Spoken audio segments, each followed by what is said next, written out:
Get my author signatures.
My dad had always taught me to treat people. He said that let me get back to this. When I was 12 years old, I asked my dad, and he had closed the restaurant then.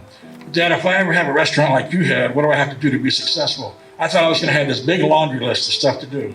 My dad said two things: always use the best, freshest ingredients, and most important, make sure every customer knows they're the most important customer. Feeling racked with despair, I quietly said a daily prayer, asking God to please help me. Where's the love I long to see? Then it all dawned on me. Love is not a thing you see. It has to be felt, don't you agree? I think I may have found the key. May you be a credit to your parents. I was 14, already knew everything, and my parents worried about my mouth. I don't know if this blessing manifested, but I still stick my foot in my mouth. Keep living, stay happy. I hear it to this day and never tire of it. It definitely works. How do you ignore the pain, tears, and blood of our community? To help our hearts heal, we have to be able to believe. Believe in the power of being part of the change that is so necessary. Believe in the power of equality and believe in the power of love. As I grew older, nights like these were accompanied by increased anger. On numerous occasions, I beseeched her not to leave me, threatening to take back my love for her. But a grudge was never something I could hold on to, especially with my beloved mother. I often wondered what kept me hopeful and completely devoted to her, and the answer is quite simple: it was love. I went back to school on Monday after Christmas break, and on Tuesday, my parents, the boy's parents, and he and I all went to the county courthouse. The marriage performed now ensured this baby would be legitimate. I went back to school the next day and was called to the principal's office. He asked two questions. Are you pregnant? And did you get married yesterday? Of course, I answered honestly. I was 15. I was afraid. I was scared. She was a public defender in corporate law and executive management, survived breast cancer at 27, and is currently battling metastatic breast cancer. It came back after 12 years. She's a badass, personally and professionally, and she was named one of the top 100 most influential Black lawyers by Savoy Magazine in 2018. She's my shero. It takes a lot of bravery to stand up against an opposing party and fight for justice on behalf of others. As an African American female, I had already become a victim of police brutality by the age of 15. Shortly after moving to a small city east of Los Angeles, my sister and I witnessed police officers harassing some of our neighbors. They were considered cholos. They were young Mexican American gang members. I drove to the station where he was live on the air, but it was a skeleton crew and no one was in the reception area to open the door.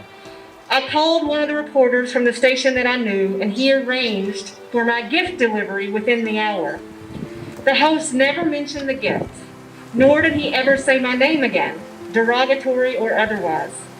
I extended the olive branch of love, and he accepted it, even if he never acknowledged it. When they're little, we focus so much on reading and writing and social skills and manners, but what about wisdom? Wisdom is how souls speak to one another. Wisdom teaches survival, humor, levity, and strength. I teach her wisdom. She teaches me childhood. She reminds me to build forts and make art and scream at the top of my lungs with her in the pool. I was 16 before I was able to speak freely about the death of my sister without crying. Denise did that. She helped me through my grief process. She showed me a love only a sister can give. She taught me about unconditional love and that you don't have to be bound by blood to be bound by souls. She made me want to live. Honestly, she saved my life. It is accepting and honoring as opposed to judging. We each have an innate sense to heal, and we can do so if we pause to listen to ourselves. I allowed others to put me in uncomfortable boxes. Until I found out that love is in every wave of life, I kept getting knocked down into my sea of sadness. Love exists in all emotions, in every wave. As I integrate new parts of myself that I have shunned, I am able to gain wisdom, reclaim my power, and release my shame. Advice is hard to give, especially to myself, but what I need to remember is that I'm most likely not alone. While some things might sort themselves out, some may not, so we need to put attention on empathy and ongoing struggles. We need to put kindness first. Some things just happen, and sometimes you make it happen. When you seem surrounded by hate, that's exactly when you need to share love the most. We are a young teenager to senior citizens. We are Black, White, Latinx, Filipina, Irish, Canadian, multiracial, Muslim, Christian, Jewish, Catholic, atheist, spiritual, non-binary, gender fluid, bisexual, and gay. We are wives, single moms, sisters, fathers, grandparents, brothers, widows, friends, lovers, aunties, and nieces. We are fitness coaches, speaking coaches, lawyers, judges, doctors, construction workers, tarot card readers, nurses, politicians, astrologers, librarians, business owners, entrepreneurs, birth doulas, photographers, dog rescuers, foster moms, adoptive moms, and some of us are not moms at all.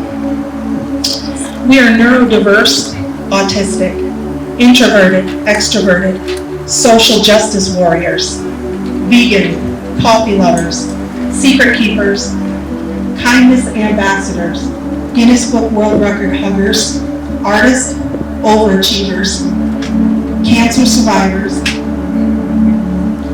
singers, influencers, and dreamers. We are you, and you are us, and we are all authors of love. And this is my America.